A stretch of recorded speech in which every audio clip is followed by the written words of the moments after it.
Aldine ISD is moving in a new way forward, and we want to keep you in the loop. So during each episode of our podcast, we'll bring in new people like teachers, students, staff, even district leaders, to talk about all the things happening in Aldine ISD. Today, we're talking to the district's Teachers of the Year. I remember our Mardi Gras ball. It was amazing, and I'm so glad that you guys are here to join us, and we can continue celebrating you. I told them that they're going to be ambassadors for the rest of the year, so they better get used to the spotlight. I'm not sure that they understood me, but they'll figure it out pretty soon. So today's episode of All the Things, we're going to focus on celebrating them. We'll learn more about you. We'll talk about how did you become Teacher of the Year? We want to understand about the positive classroom management skills because I've seen the news. I mean, I actually have probably had to respond to the news about things that are happening in the classroom. I want to get your perspective on that. We'll talk about how campus leadership plays a role in the classroom. And then we'll also talk about America's new favorite show, Abbott Elementary. It feels like every teacher is watching the show and like living out their every day. Like, that's happened to me. So we'll talk about that. But before we get into the details of the show, I do want to do some random icebreakers. And this is to warm you up, and it also allows the audience who's listening to like get settled. So usually they're like getting in the car, or they're like opening their chips, or like adjusting their headphones, whatever they're doing. They're like, some people listen at work, like while they're at the computer. Yeah. So they're like settling in. So you're hearing two voices. We'll talk about who they are in just a second. But before you know who they are, I want to ask you some random icebreakers. So you're still anonymous. No one knows you, okay? What is the funniest excuse you've heard from a student who forgot their homework assignment? I know one of you middle school, you're dealing with the little kids, so they may or may not have homework. So think about you, what the funniest story you told. But what you got? I've actually really been told like their dog ate their homework. And like they brought a piece back, like it did bite their homework and rip it apart. Did you laugh? Yes.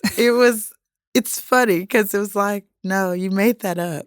That's like a classic excuse. But then they brought the rest of it in. Yeah. Like, so that was the funniest thing because it was true. Yeah. Yeah. What about you? I had one last year tell me that the bus driver took it from him because he was working on it so hard. And I was like, oh, okay. I'm sure the bus driver did not take that from you. But, good try. Wait a minute. So you give homework to little kids? Yeah, we do. So we give a packet a week. So. A packet a week so they can practice what they've learned. Yes, yeah. Okay. Okay. I learned something new already. We've gotten it started. Okay. So do y'all watch Abbott? Yes. Oh, they exclaim that. If there was an exclamation point, it would go right there. So tell me about it. Who's your favorite character? What do you love? I actually have an opinion here. So I'll start while y'all are thinking about it. Okay. I love the ex-boyfriend. Oh. Yes. The rapper. Yes, he's hilarious. Who's terrible. At rap. What's his name? Is it Tyreek? Tyreek. Yes, that sounds right. Something like that. Hilarious. Yes. And also he's subbing too at some point. Yes. So I feel like some of the emails I get or have seen, I'm like, oh yeah, that's what happens. Those substitutes are just like that. Okay, so who's your favorite character? Can I say all of them?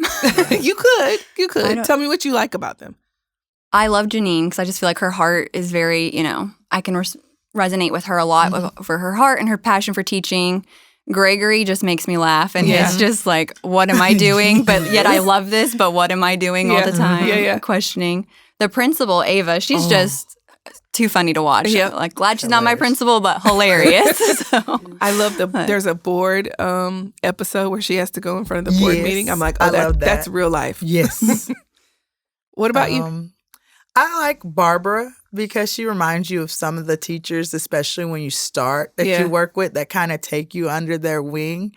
And I love the little feisty teacher. She's like one of my favorites. The Italian? Yes, I love it. I think she's running like a racket. Yes, I love it. And she's like, she brings like a real life aspect because teachers are people too. And she shows that part of it, that like you have an outside life. And even though she kind of brings hers a little bit into the school, but it's always to help the school too, though. Yeah.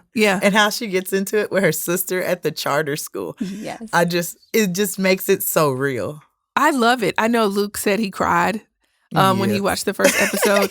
I think it's about life. Like the other day I was telling my husband, who's not in education, that like, man, this week was brutal, but it was funny. And I was like trying to tell him a story about like, this happened and then this happened and this happened. And then I just started laughing. And he was like, what's wrong with you? You sound delirious. And I was like, that's pretty much how it is. Like you have an emotional roller coaster every day. Like these kids are so cute, but then they're experiencing trials and then they like have wins and you're like, go, go, go. Like there's so much in one. It can happen in a day, but really in a week.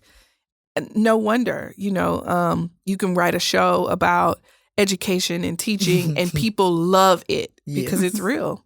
I wish the world valued real teachers the way they value the TV show. I think there are a lot of people who understand. And as we come up on or, enjoy Teacher Appreciation Month and week, we will celebrate you guys, teachers, in every aspect. But I think there are times if you watch TV that people don't value or understand all the things that you're experiencing. Yeah. So this isn't on my question. Well, I'll save it for later. Let me tell the guest who's here. So today's guests are the secondary teacher of the year from Stovall Middle School, Ms. Chiquita Sanders.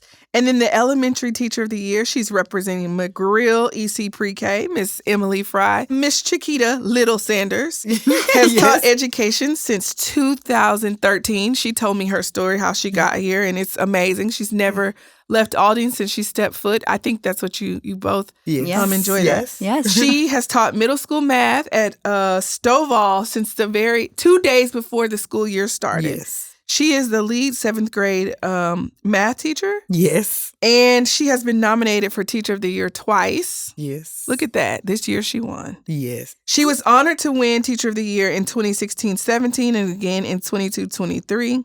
She was also awarded as Top Educator in America. Tell me more about that.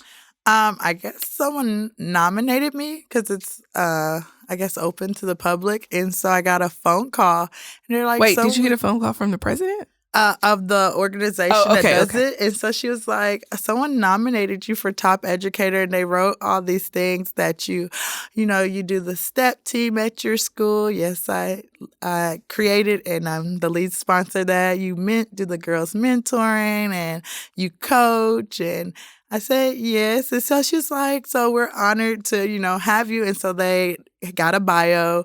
It went on a website. They sent me a little plaque and stuff. Look at you.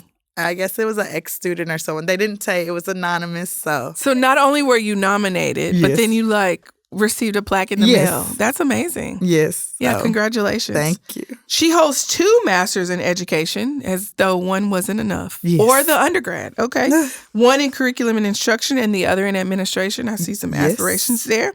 She is currently pursuing her doctoral degree in instructional leadership. Love this. Yeah, I finished June 10th. I'll graduate this year. Yeah, congratulations. Thank you. And she also enjoys incorporating escape rooms to assist in her students' learning experience. Yes. Yeah, real world math. I'll ask you more about that in just a second. All right, Ms. Frye has been teaching in Aldine since 2016. Like Chiquita, she joined Aldine and never left. And although she's at an EC Pre-K now, she started teaching kindergarten 2 years after she joined the district. She's currently a kindergarten ESL and inclusion teacher at McGrill Primary. She also serves as the head of the PTO. I love that. That is right up my alley.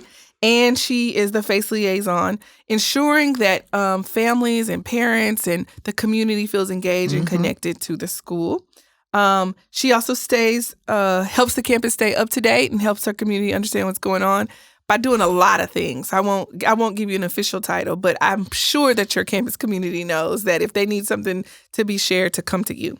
Ms. Frye holds a degree in early childhood education from Bowling Green State University, and she gave me a little fact that I think is important for the audience to also know. In Ohio, early childhood education is 0 to 3, so they don't wait till you go to school. You need to focus as right as soon as they come out. I love that. As a mother of littles who aren't in school yet, it's important. You got to help people to understand how to prepare them and get them set up for success. Miss Frye loves letting her students see the world in the great outdoors. So you guys go outside? All the time. You have like little mosquito pellet things? No, we just know where to not go. We know where the bugs are, where the ants are. You avoid those areas. Okay, good. And there's a little woodsy area near McGrill Playground. I'm sure your kids love it and feel like they're going on an adventure. Oh, yeah, all the time. They love going outside. Good. And she occasionally lets them teach each other. Tell me more about that. Yeah, they love learning from each other. And sometimes their voice is more important than mine at the moment. So when it's coming from me, it's one thing. But when it's coming from a friend, then they feel more comfortable. They feel more relaxed. And sometimes they just can say it in a way that is different than I can. So I, throughout the year, just pick different friends. And now at this point in the year, I don't even have to pick them. They know what to do. And, that friend needs help. I'm going to go help them right now. I love that. Yeah. So your students are called friends? Yes, I do call them friends. So I'm really big in about like the social emotional learning. And from day one, we just really talk about, in this class, we're a family. What happens in this room is what happens here. We all have stuff at home that's rough or great and wonderful, and we can share those things together. But at school, this is our school family. And we even have bracelets that we made our first day of school that we wear every day. Oh, y'all have bracelets? Yeah, they're matching bracelets. And I want one. Yeah, I have extra. And we just, we talk about we're a family together, and this is our school year together, and we're going to do things together, and we're not going to say mean words. We're not going to hurt each other because we're a family. So this is your school family. Yeah, so they'll be connected forever. Yeah, I hope so. They'll never forget that. Do you have where would your first class be? What grade would they be in? That's a great question. Let me see. Let's see. That was 7 years ago. Do you know where you're have you? My very first class has graduated already. Yeah. Oh, wow. Since I do 7th grade, they're only 5 years out from graduation because I've had one write me. She was actually going into education. Yeah. You should tell her to work in Aldine. We are hiring. Yes. And she was at Houston U of H downtown. That's where she was. We love U of H downtown. Yes. She surely can come work for us. Find her, okay? I will. All right, I'll let you think about that, Miss Frye. We'll find your kids and see if we can get connected to them. Yeah, I think they'd be 8th graders if I did the math right. Oh, they're still in the district. Yeah. All right. Yes. If you're listening, friends, call us. Text us. Let us know. Miss Frye's the real deal. Nah, we know she is. We know she is. We know that's why. Your bios are a reminder of why you're even winners, right? Why you were selected. But it's things like that that make learning explode and come alive by going to the woods or showing up, teaching the STEP team. I'm sure you're still teaching math there. 2 counts, 4 counts. I get it. Those things are really what bring learning to life. So I'm going to go into some questions so that the audience can understand a few things. I have quite a bit of questions here, so they're all over the place. Don't worry about it. They may or may not make sense. Okay. Don't worry about it. People want to know because education is important. Yes. I alluded to the fact that, all of us are cheering on the teachers at Abbott Elementary. We want Abbott Elementary to win. But people also are cheering on McGrill and Stovall and Carter and Francis and whatever other school in Aldine. They're cheering those on too. But we are also watching social media and the news and seeing where classrooms are a little out of hand. So I just wonder, what's your take on that? What's your take on what's happening in the classrooms? It's a lot going on in the classroom a lot of times. And I think sometimes people have opinions about it that don't deal with it from a day to day. Because if you're not in our shoes, it's really hard to say what you would and wouldn't do in those situations. Because I think we've all been faced with tough situations in the classroom. And we have to think about where everyone comes from and in life, because your experiences determine how you respond to things a lot of times. And we had a faculty meeting and where they had a quote that my principal put up, and it was talking about success and how some people are scared to succeed sometimes. And it's because you're looked at a different light and you're put on this pedestal where people find you have to be perfect. And we all deserve grace, even teachers, because we all make mistakes and fall short. But it's about that, I guess, restorative practice, that redemption. And so even if they're wrong, I think there still needs to be a redemption piece and some grace for teachers because this year has been like no other, and I've taught for 10 years. Kids are changing now. It's very different than from when I started in 2013 to now.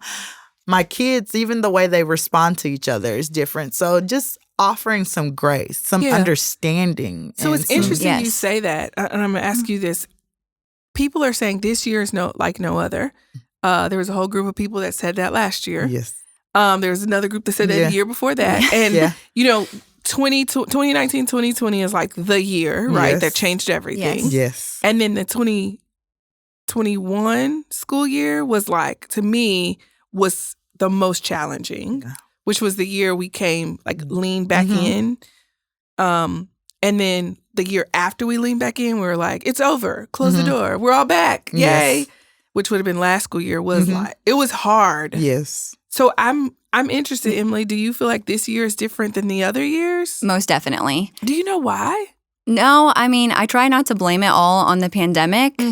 But when I look at it, that's really kind of where I see a lot of things stemming from. And I think, when I think about the students that I'm working with right now, they were 1 and 2 right when that happened, and those are formative years of their life. And so things that happen there, I think, we're now seeing the result of that. And so we're almost in this mindset of like, it's fine, it's back to normal, everything's great. But it's like, no. They're growing up, and these developmental stages are different now. And so we need to adjust how we're coming at it. We need to adjust our practices. Our, things that may have worked in the past are not going to work now, and that's okay. But now we need to come up with solutions of what we're going to do. I love that. So the superintendent says that like we're all just pretending like we didn't have a global pandemic and like business as usual. No, like things happened and like nothing. You don't see the result of it the very first next day. Now, for those of you who are working out, don't listen to this part because. You do see when you're working out, you immediately see results, but it's similar to that. Like you don't work out one day and like the next day you're super strong. It takes time to see the result of it, just like this. It's going to take time for us to really first see it and then understand it and then diagnose it. And then, in education or many other fields, now you got to do research on it. Then you have to try it out. Then you have to trial it. Then you have to test it. Then you have to buy in, right? So there's so many things, but I appreciate you guys naming that this is hard. Yeah. And that we deserve some grace. Yes. We are not perfect. We are not. Yeah. That's why y'all are the teachers of the year. Everybody who's listening is like, yes, go. All right. So I'm going to come up to something a little lighter. Okay. So who's your inspiration? I'll start with you, Frye. Honestly, it all started when I went to kindergarten. I was just looking up like what to expect, like trying to be prepared. I'm very type A of like, I want to be prepared for this. And I found when you went to kindergarten as a kindergartner? No, as a kindergarten teacher, because I taught first grade first. And I found someone named Greg Smedley, and he is like the owner of Kindergarten Smorgasbord. And he is all about kid-centered, fun learning and taking outside distractions and like just honing them in of like, yes, you have this being told, this being told, this being told, but what can we do for the kids? Because that's our job and our purpose is for the kids. So what can we do? And I learned so much from him. And so he's kind of my inspiration, and he's still in the classroom, and he's very... Does he know this? I don't think so. We're going to tag him, and he's going to know now. Hey, Greg. Hey. Yeah, but I've taken a lot of his like courses of stuff, and he's like, I'm going to stay in the classroom because I'm here for the kids, and that's really inspiring to me of like, that is my whole reason I wanted to be a teacher is for the kids. So what can I do with everything going on in the world, everything being told to make sure my kids are still priority number one? Yeah, and it's working. I hope so. Yeah. All right, what about you, Mrs. Sanders? One person that's really my inspiration, she probably doesn't know this. She doesn't work in Aldine. It's one of my sorority sisters. Okay. Dr. Andrews. Dr. Andrews. Yes. Hey, Julia. Yeah. She probably doesn't know this, but because I don't talk to her a lot anymore or anything. I did in college, but just watching her when I was in college to become a teacher, she was a great teacher. Then she became an AP. Then she went to the... HCD. Yes. And then now she's in A-Leaf. Like she doesn't know, but she really inspires me to like keep going, and you can do whatever. Like that you want to do. And like, I know she's there for the kids just with her posts and everything, even if we don't communicate. Yeah. Like, she's actually really inspiration to me. Oh, she's going to love that. And I love that your people are real, right? Yes. They're real people doing the work. Yes. Many of us have read books or, meet people and or watch TV. Like the other day I was watching Oprah and Michelle Obama. I don't know them, but I'm like, yeah, they're my inspiration. I love that your inspiration are people that are real. You can touch them. You can get to them. We can give them a shout out. And they're doing the work. They're practitioners, right? Yes. That's beautiful. I love that. Okay. So, did you learn this from Greg here? Did he talk to you about what to do when a kid's having a crisis? No. Because I need to know. I have a 3-year-old and a 1-year-old, and the 1-year-old's starting to throw tantrums, and I'm like, oh, okay, what are we going to do here? So I wonder, as a kindergarten teacher, you have lots of kids who are having meltdowns. Yes. Because the glue didn't stick, or because they lost their whatever, right? Yes. This morning, my bigger son, the 3-year-old, had a meltdown because his dad told him to spit out his gum. Why he had gum in his mouth at 6:30 in the morning, I will never understand. Yes. But little people do strange things. Actually, big people do strange things too. So, do either one of you have tips on like, what do you do to help a kid having a meltdown, whether it's about gum or whether it's about a real life experience? For me, specifically with kindergartners, I think a big thing to remember is their meltdowns are communication. So they're trying to communicate something to you. So what is that? So taking yourself out of the situation and just being like, okay, why is this all coming from? You know, like, yeah, you may seem that they're melting down about the pencil being, not the right color or the right size right now, but you're like, is that really what's wrong? Or is it because you're hungry? Or is it because someone just said something mean to you and it hurt your feelings? And this is what's going to trigger that behavior. So it's all about just teaching them like, okay, like we have a song about big problems or small problems. We talk about being a problem solver, not a complainer. So giving ways to deal with our emotions in a healthy way, because I think there's a lot of just, have a big feeling and I don't know what to do with it. So, well, let's talk about that. Let's come up with solutions. And I am very honest with them and be like, hey, I'm feeling this way right now. This is what I'm going to do about my feelings. I'm not, doing X, Y, and Z. I'm not making a poor choice. I'm going to calm my body and I'm going to do this instead. So, Chiquita, those 7th graders are also having big feelings. Yes, and they actually have the same kind of issues with communicating their feelings as well in 7th grade. They don't want to use their words all the time. And so I kind of do this similar thing where I kind of put myself in the situation for them and say, I have big feelings a lot too. I get upset a lot too, but I have to learn how to calm myself down. You have to learn how, if you need a moment, just say, can you please give me a moment? Or can I please step out? Because when you get those feelings, and I explain to them, I get it. Sometimes you see red, and it's hard to come down from red. And so you need a moment sometimes. You don't want people talking to you. Sometimes you just have to tell them that, though, because everyone doesn't understand that, because everyone's feelings and how you express them are different. Yeah. And it could be just someone said something and not the pencil that just broke, or it could be something at home.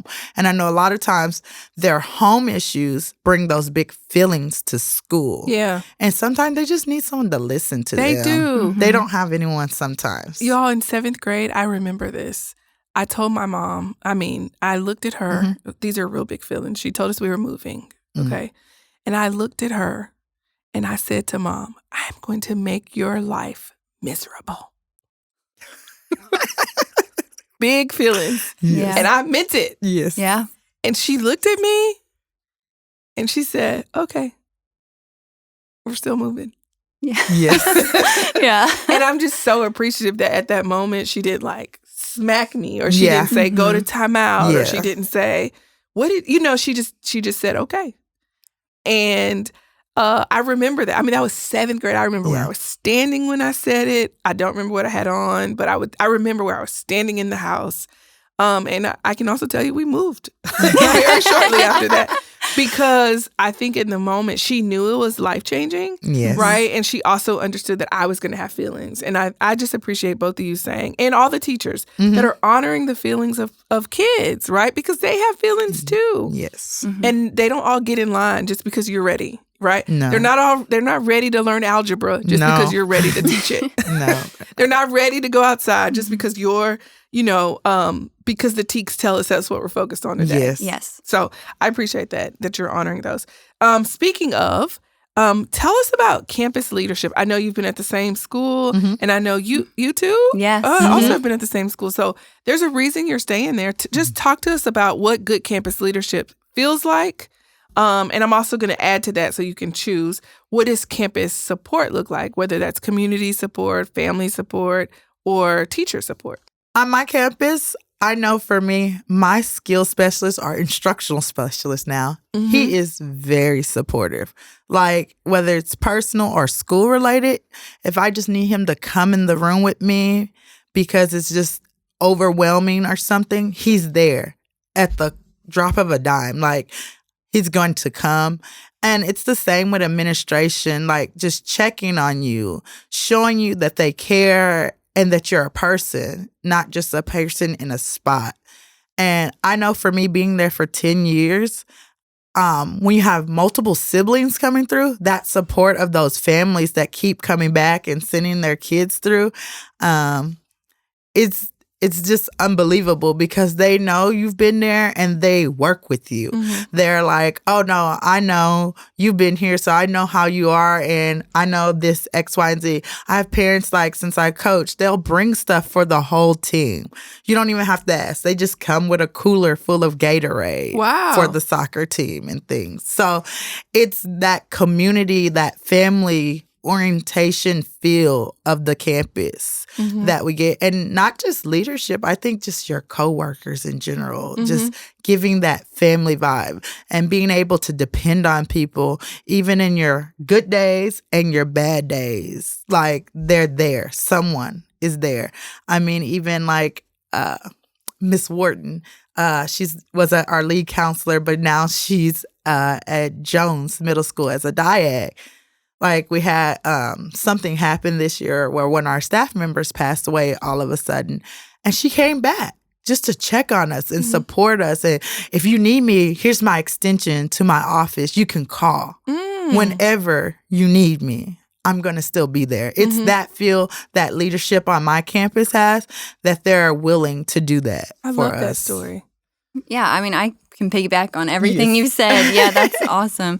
And I think it's a comfortability in a sense of, like, I know my principal wants the best for our school, but I also know that if I'm having a bad day, he's there, like, he gets it. He understands, and it's that you're not comfortable like that with everyone, especially myself. And so it's just knowing that he understands, like, he has your back. If you're doing what you need to do, then he's, right there with you alongside. And, okay, what can we do to solve this problem? And it's just a comfortability. I don't know a better word to describe it, of just knowing that you're not a placeholder, knowing that you're valued with your work, you're valued with what you are doing in the classroom, and they just want you to be your best. And, if we're expecting our students to be on our, A game, we also need to be on our A game. And, okay, if you're not, what can we do about that? How can I support you to better get you there? And I think that's, for me, something that's very, in any leadership, the people I respect the most are just there to see you as a person. And I think sometimes it's just like, oh, you're just there. You can be in your room. Like, I'll come back later. Or I'm just going to talk to you about your schedule or come back later. It's like, no, you're there to support me and to want the best for me and those kids in that room. Got it. All right. So 2 more questions. Then we're going to have to wrap up. I know it's been great. So my first question is, what does it mean that you were made to be a teacher, or you're perfect for this job? And then how do you use that message when you talk to your students about what they're made to be?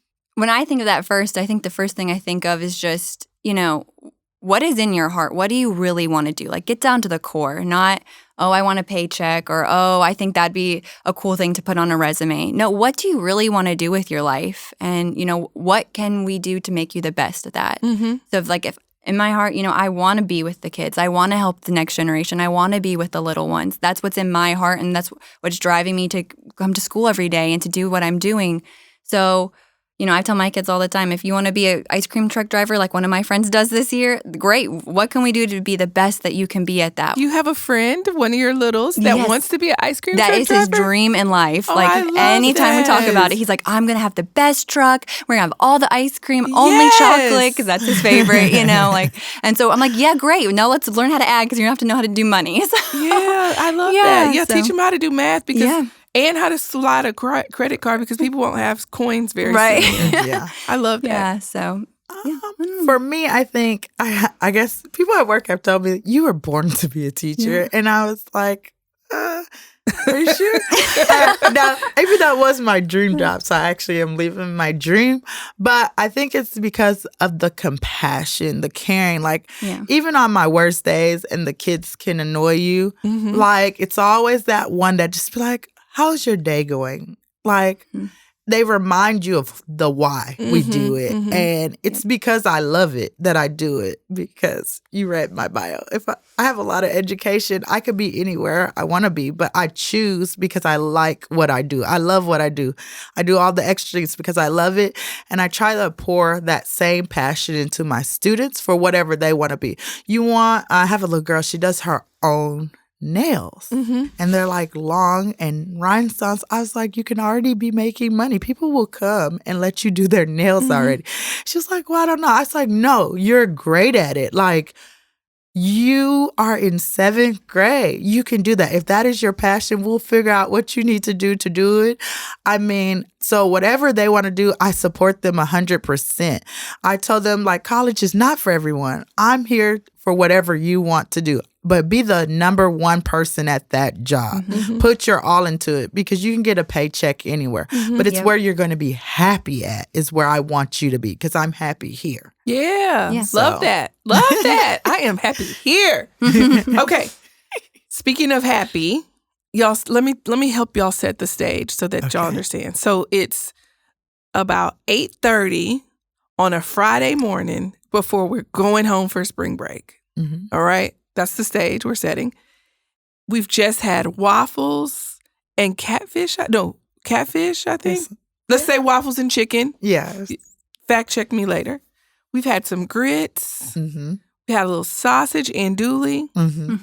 We just finished a second line with music. It was being led by Assistant Principal Corey, Jesse. People are decked out in their finest. It's a beautiful location. It's a little warm because we've been there a little while. And you are standing on the stage because they are a finalist for Teacher of the Year. All right? They're standing there. The superintendent is probably touching them or has touched them. They're smiling. There's 4 others. Yeah. Yes. And they're about to announce who the Teacher of the Year is. So they announce, da-da-da-da, boom, and your name is called. I think you went first, Emily. Yeah, I did. Yeah. They're reading these words about you. I remember the moment I looked over at you. I didn't even know who it was, but when I looked over at you, I said, oh, it's her. Yes. How did you feel at that very moment? Shock. Yeah. Yeah. I mean, I think shock. I just was in disbelief. Watching that video first that got played, I was like, I forgot about the video. Yes. Yeah. I was like, there's so many good candidates. I was like, there's no way it's me. And then to hear my words being spoken, I was like, oh my gosh, it is me. What? I was just very humbled. I was honored. I just felt like, wow, all this work I've put into it means something, but also how is it me? Because I feel like there are so many other amazing teachers around me every day that's me? I didn't do enough, Yeah. So it was just a great moment. And even talking about it now, I'm still a little nervous. I'm oh yeah, I remember those feelings of I she couldn't tried to believe. disappear on the stage. I truly we all did. weren't watching her. It was fabulous. It's you. And she moved backwards. Yeah. I'm no. Come forward. Okay. So then you see her. Yes. She's crying. Oh, yes, most definitely. And then they start talking about who the secondary Teacher of the Year is. And you're probably looking around okay, that's all right. And the video was played. Yes. Luke has a goal. Every year you have to make the video, make people cry. And so people are in the audience tearing up. Stories are being told. And your name is announced. or you hear your words being played to you. Yeah. What are you doing? How you feeling? I actually told my principal before I got there, I said, man, this is like on campus. The first year I won Teacher of the Year, I was the only woman against 2 male teachers. Oh. And so I was like, I'm against 2 male teachers again. I said, okay. And then they started reading the words. And the first time I was like, I don't remember saying that. That's not me. I didn't win. And then she said like something and I was like, I said that. That was me. That's me.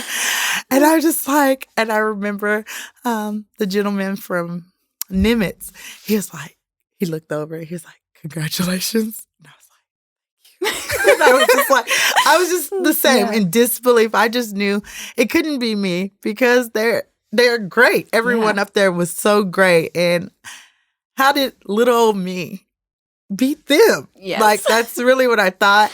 And I remember Dr. Rhodey saying, I couldn't believe you didn't cry. I would have cried. I said, well, I knew y'all wanted to take pictures and y'all weren't going to mess up my makeup. First things first. Yes. Yeah. I said, I was like her, though, in shock. And then when I got back to campus and how they had the kids there, like at the door, it was just, it's so real. Like, it's like you're living a dream. And it's just like you play that moment over and over in your head still. And it's just like, did that really happen in March? Am I really the district teacher of the year? Like me? Friends, yes, you really are the district's teachers of the year. It's real. It is real. And forever, we will remember this year as both of you being the district's teachers of the year. Yeah. And as I promised you at the beginning, you're going to have to stop being shy because we're going to talk to you all the time. We're going to call you. You'll be represented at us other places. I think we've submitted your name to something else. You're competing for the region's teachers of the year. There's so many things. So get used to it because you were made to be here. It all happens for a reason this way. Yes, definitely.